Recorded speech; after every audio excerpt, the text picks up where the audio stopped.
1K subscribers ആയതിൻ്റെ സന്തോഷം നിങ്ങളുമായിട്ട് പങ്കുവയ്ക്കാൻ ഞാനൊരു പുഡിംഗ് റെസിപ്പിയുമായിട്ടാണ് വന്നിട്ടുള്ളത്. Avocado pudding. നല്ല ടേസ്റ്റിയും ഈസിയുമായിട്ടുള്ള ഒരു പുഡിംഗാണിത്. നിങ്ങളെല്ലാവരും ഒന്ന് ട്രൈ ചെയ്ത് നോക്കണം. അപ്പോൾ നമുക്ക് ഈ പുഡിംഗ് തയ്യാറാക്കാൻ ആവശ്യമായ ചേരുവകൾ എന്തൊക്കെയാണെന്ന് നോക്കാം. 2 മീഡിയം സൈസ് അവോക്കാഡോയുടെ പൾപ്പ് ഞാനിവിടെ എടുത്തിട്ടുണ്ട്. ഈ പൾപ്പ് നമുക്ക് പേസ്റ്റാക്കി എടുക്കണം. പിന്നെ ചൈന ഗ്രാസ് 10 ഗ്രാം ഞാനിവിടെ എടുത്തിട്ടുണ്ട്. ഇത് നമുക്ക് മെൽറ്റ് ചെയ്യാനുള്ളതാണ്.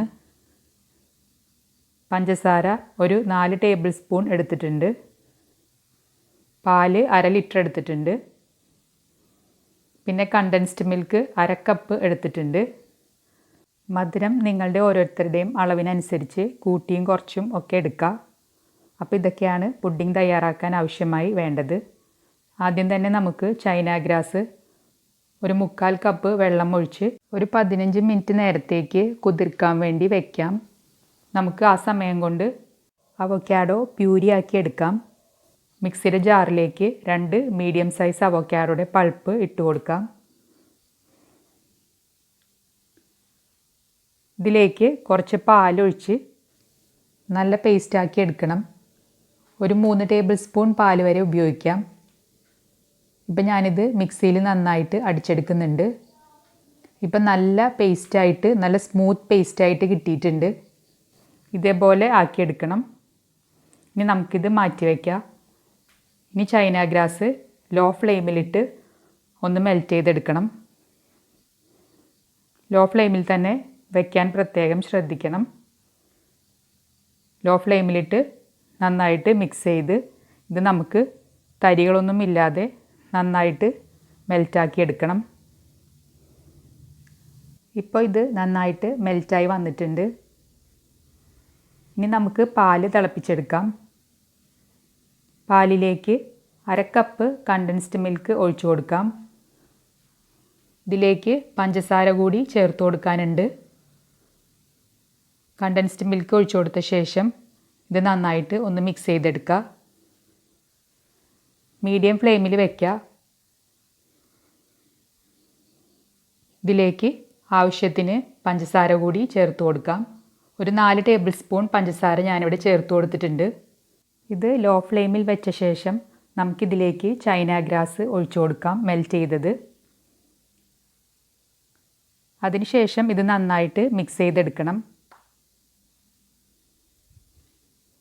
ഞാനിവിടെ ഒരു വിസ്ക് കൊണ്ട് നന്നായിട്ട് മിക്സ് ചെയ്തെടുക്കുന്നുണ്ട്.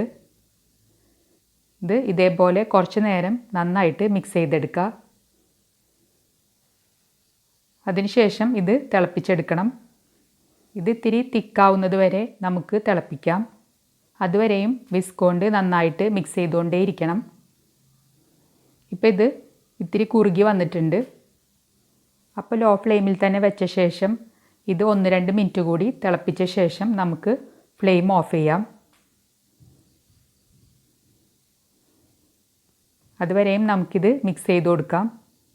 ഇപ്പോൾ ഇത് 1-2 മിനിറ്റ് നന്നായിട്ട് മിക്സ് ചെയ്ത് തിളപ്പിച്ച ശേഷം ഞാൻ ഫ്ലെയിം ഓഫ് ചെയ്യുന്നുണ്ട്.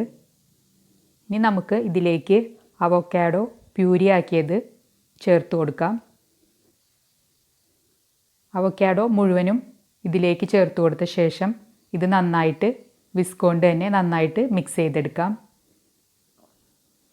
ഇതേപോലെ നന്നായിട്ട് മിക്സ് ചെയ്തെടുക്കണം.